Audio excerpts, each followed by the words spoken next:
Welcome to the Slop Temple. We pray this video helps. You start by verifying power and basics. This saves time. First, plug in the official charger and watch the connector LED or feel the magnetic pull. If nothing, your battery or charger may be the issue. Once done, remove all external devices so no hardware conflicts block boot. Then force a shutdown.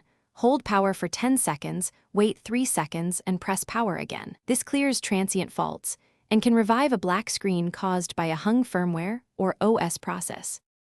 Next, reset the low-level controllers because they manage power, display, and USB. For SMC, follow your model's key sequence.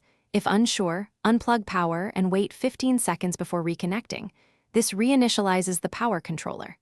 Then reset NVRAM by holding Option Command PR for about 20 seconds during boot. This restores display and startup settings that can cause a black screen. Also, make sure brightness isn't 0 and try toggling the keyboard backlight. Sometimes it reveals. Finally, isolate software versus hardware. Boot into safe mode or recovery using Shift or Command-R to load minimal drivers. If you see anything, a kernel extension or app caused the issue. If not, connect an external display. A working external image points to the internal panel or cable.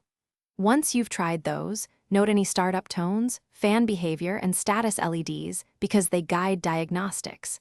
If problems persist, run Apple Diagnostics and be ready to contact service with the exact observations for faster repairs. Thanks for watching. Consider subscribing if we helped you.